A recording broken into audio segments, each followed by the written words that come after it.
Welcome to my YouTube channel. तो आज की हम इस सेशन में रेस्पिरेशन एंड प्लांट्स के नेक्स्ट सेशन में हैं, जिसमें हम काफ़ी कुछ एक्सपेरिमेंट के बारे में डिस्कशन करेंगे।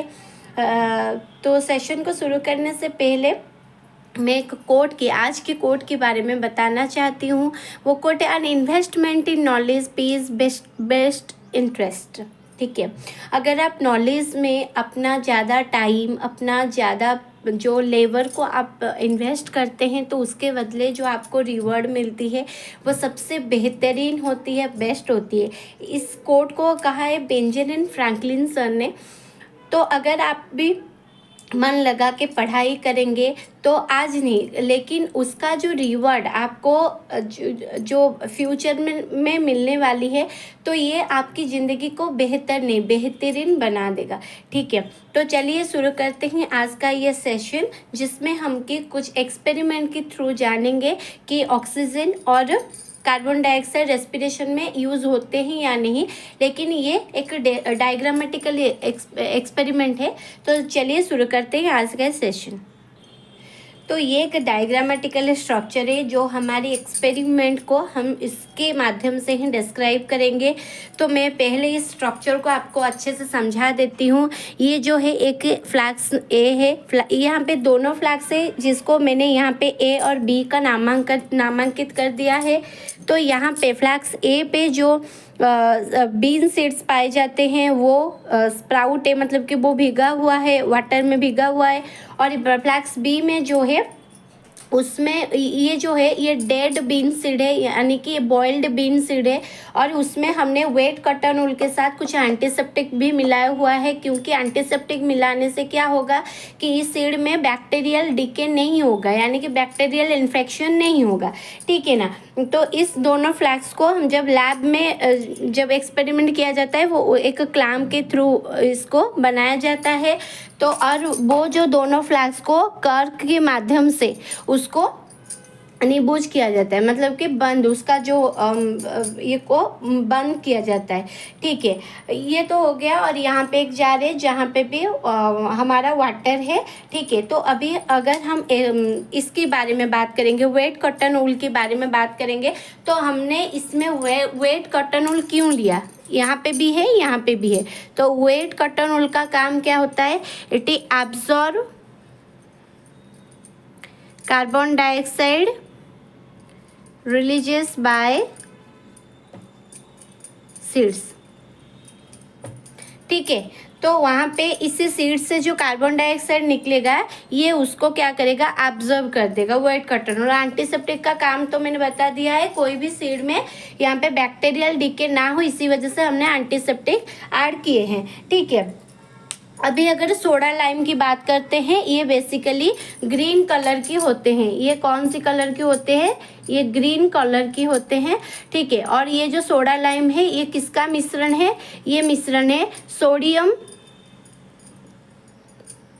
Hydroxide and slaked lime. Okay, ये सोडा लाइम उसका ये मिश्रण है। अभी अगर हम देखते हैं कि ऐसे हमने उसको क्या कर दिया, बीन सीड को कुछ इसमें, यहाँ पे बॉइल्ड बीन सीड, यहाँ पे नॉर्मल बीन सीड जो है वो स्प्राउट हुआ है, यहाँ पे रख दिए। तो कुछ दिनों के बाद आप देखेंगे जो फ्लैक्स ए है ना, उसका जो वाटर लेवल है तो थोड़ा सा इंक्रीज हो गया है। ठीक है, इंक्रीज हो गया है। तो अभी क्या करेंगे, ये जो कॉर्क है उसको हटा देना है। ठीक है, अभी इसमें तो कुछ एनर्जी, मतलब कि गैस एक्सट्रैक्ट हुआ होगा, इसमें भी गैस एक्सट्रैक्ट हुआ है। अभी क्या करना है ना, 2 पेपर लाना है। पेपर लाने के बाद उसको जलाना है। जलाने के बाद इसी दोनों फ्लैक्स की मुंह पे रखना है। यहाँ पे जो गैस निकलेगा, जब एक बॉर्निंग पेपर को इसके ऊपर रखेंगे तो तुरंत ही वो बुझ जाएगा, पर जब इसके ऊपर रखेंगे तो वो कुछ देर तक जलेगा। ठीक है, जलते रहेगा। तो ये क्या समझने की क्या बात है कि देखिए, हमने जान रखे हैं साइंस में तीनों गैस है, हाइड्रोजन, ऑक्सीजन और आ गया क्या, कार्बन डाइऑक्साइड। हाइड्रोजन का काम क्या होता है, वो खुद जलता है। ठीक है, जो ऑक्सीजन का काम क्या होता है, वो जलने में सहायक है। और कार्बन डाइऑक्साइड का काम क्या होता है, वो आग बुझाता है, तभी ना हमारा जो फायर एक्सटिंग्विशर में कार्बन डाइऑक्साइड गैस यूज़ किया जाता है। नहीं तो ये तो रहा हाइड्रोजन और ऑक्सीजन कार्बन डाइऑक्साइड। अभी आप अपना दिमाग लगाइए कि यहाँ पे बुझ गया आग, तो यहाँ पे कौन सी गैस थी? यहाँ पे कार्बन डाइऑक्साइड गैस थी, पर यहाँ पे कुछ देर तक जला, मतलब कि यहाँ पे कौन सी गैस थी? ऑक्सीजन की गैस थी, ठीक है ना। तो अभी ये जानना जरूरी होती है कि हमारा जो फ्लास्क ए था, ठीक है, तो फ्लास्क ए में क्या हुआ? ऑक्सीजन की एब्सेंट थी। क्यों ऑक्सीजन की एब्सेंट थी? क्यों? कार्बन डाइऑक्साइड क्यों निकला? क्योंकि यहाँ पे क्या होता है ना, ये जो सीड स्प्राउट होती है, इसका मतलब क्या होता है? ये तो जर्मिनेशन होती है ना, जर्मिनेशन प्रोसेस होती है। तो जर्मिनेशन प्रोसेस में यहाँ पे जो ऑक्सीजन था वो यूज़ हो गया, इसी वजह से तो यहाँ पे ऑक्सीजन की एब्सेंस हुआ। पर यहाँ पे तो डेड सिंस है, मतलब कि बॉइल्ड सिंस है, यहाँ पे जर्मिनेटिंग नहीं होगा, तो यहाँ पे ऑक्सीजन प्रेजेंट रहेगा। समझ में आई क्या? तो इस एक्सपेरिमेंट के थ्रू हमने प्रूफ कर दिया कि हमारा रेस्पिरेशन में ऑक्सीजन यूज़ होती है, ठीक है। तो चलिए नेक्स्ट एक्सपेरिमेंट के चलते हैं। तो बच्चों एक्सपेरिमेंट तो समझते ही रहेंगे, ठीक है।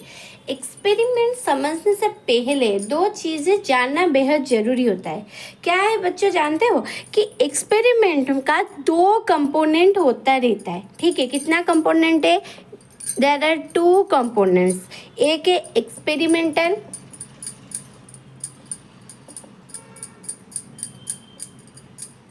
दूसरा है कंट्रोल। तो अभी हम इसी दो टर्म को जानेंगे कि एक्सपेरिमेंटल और कंट्रोल क्या है। एक्सपेरिमेंटल क्या है? It is consist of two setups. यहाँ पे भी कितना सेटअप है? यहाँ पे दो सेटअप है। एक है एक्सपेरिमेंटल सेटअप और दूसरा है कंट्रोल सेटअप।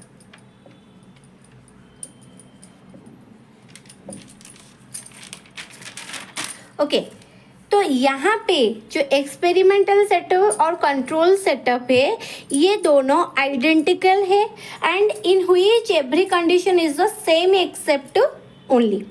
ओके, ये दोनों क्या होते हैं? आइडेंटिकल होते हैं। क्या होते हैं? आइडेंटिकल होते हैं। एंड ये जो सेटअप होते हैं जिसमें कि जो कंडीशन रहती है under study is missing is called control.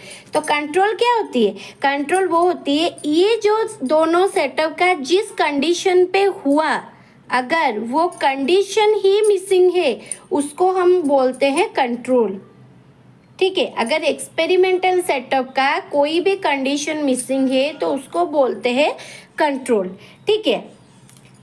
तो आज तो हमने ये एक्सपेरिमेंट जाना कि ऑक्सीजन में कैसा रेस्पिरेशन में यूज़ होता है। तो अगले सेशन में हम जानेंगे ऐसी डायग्रामेटिकली एक्सपेरिमेंटल के थ्रू कि हमारा कार्बन डाइऑक्साइड कैसे प्रोड्यूस होती है रेस्पिरेशन की थ्रू। क्योंकि अभी भी तो हमने जो डायग्राम देखे थे कि एक्सपेरिमेंट देखे थे उसमें ऑक्सीजन के एब्सेंट थी फ्लैक्स ए में, पर कौन सा गैस रिलीज हुआ था? वो तो कार्बन डाइऑक्साइड था ना। तो वो क्यों हुआ था? कार्बन डाइऑक्साइड क्यों रिलीज हुआ था? हम वो दूसरे सेशन पे जानेंगे, मतलब कि नेक्स्ट सेशन पे जानेंगे, ठीक है। तो सेशन ख़त्म करने से पहले मैंने प्रीवियस सेशन में आपको एक क्वेश्चन पूछी थी कि जो एनर्बिक रेस्पिरेशन होती है कहाँ पे? एनिमल सेल पे होती है एनर्बिक रेस्पिरेशन।